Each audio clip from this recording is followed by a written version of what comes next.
आप लोगों का बाबा विश्वनाथ की ऑफिशियल यूट्यूब क्लास में हार्दिक स्वागत है। आज हम आप लोगों को सामाजिक अध्ययन शिक्षण में दक्षिण भारत के प्रमुख राजवंशों के बारे में पढ़ाएंगे।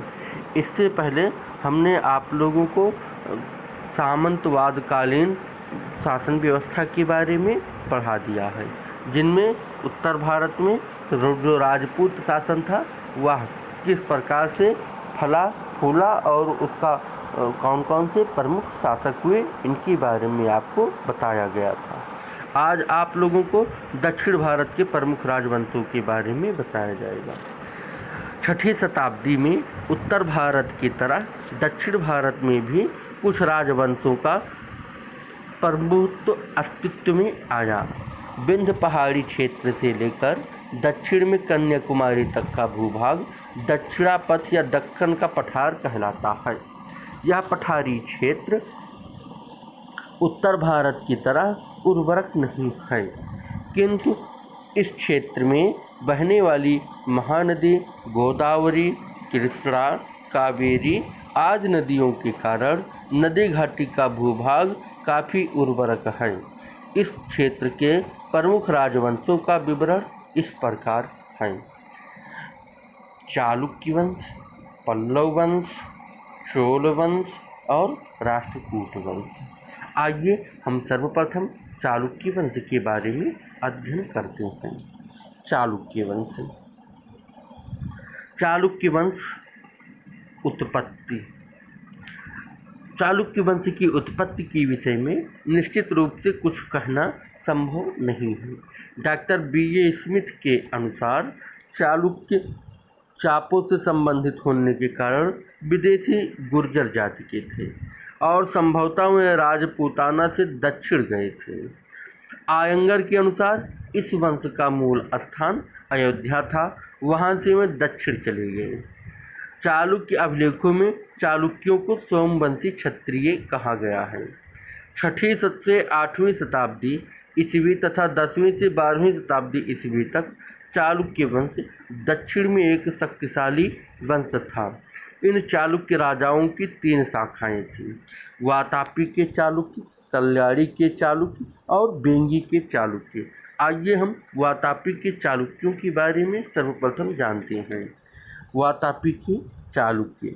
पुलकेशिन प्रथम इस वंश का प्रथम स्वतंत्र शासक था। वह रणराज का पुत्र और जयसिंह का पौत्र था। उसने वातापी बादामी बीजापुर जिले में दुर्ग बनवाकर इसे अपना राजधानी बनाया। उसने 535 ईस्वी से 566 ईस्वी तक राज्य किया। 567 ईस्वी में कीर्तिवर्मा शासक हुआ। कीर्तिवर्मन के पश्चात उसका भाई मंगलेश गद्दी पर बैठा। मंगलेश और कीर्तिवर्मन के पुत्र पुलकेशिन द्वितीय के बीच गृह युद्ध छिड़ गया, जिसमें पुलकेशिन द्वितीय विजयी हुआ और मंगलेश मारा गया। पुलकेशिन द्वितीय। पुलकेशिन प्रथम इस वंश का प्रथम स्वतंत्र शासक था। उसका सबसे बड़ा कार्य उत्तर भारत के महान सम्राट हर्षवर्धन को पराजित करना था। इस पराजय से हर्ष का राज्य विस्तार दक्षिण में रुक गया और हर्ष की प्रतिष्ठा को बड़ा धक्का लगा। उसने गुर्जरों को भी हराया तथा कालिंग और गुजरात को भी कर देने पर विवश किया, परंतु पुलकेशिन द्वितीय को पल्लव राजा नरसिंह वर्मन ने 3 युद्धों में पराजित किया और अंतिम युद्ध में पुलकेशिन द्वितीय को वीरगति प्राप्त हुई। पुलकेशिन द्वितीय के बाद कई प्रसिद्ध राजा हुए, जिनमें विक्रमादित्य प्रथम, विक्रमादित्य द्वितीय और विशेष रूप से उल्लेखनीय हैं। इनका पल्लवों से युद्ध चलता रहा। कीर्तिवर्मन द्वितीय को राष्ट्रकूट राजा दंतदुर्ग ने पराजित कर दिया और चालुक्यों के राज्य पर राष्ट्रकूटों का अधिकार हो गया। आइए देखते हैं अब कल्याणी के चालुक्यों के बारे में। इस वंश का प्रथम शासक तैल या तैलप द्वितीय 973 ईस्वी से 997 ईस्वी था। इसकी राजधानी मान्यखेत थी। आइए देखते हैं बेंगी के चालुक्यों के बारे में। पुलकेशिन द्वितीय का भाई विष्णुवर्धन चालुक्य वंश का संस्थापक था। इसने 615 ईस्वी से 633 ईस्वी तक राज्य किया।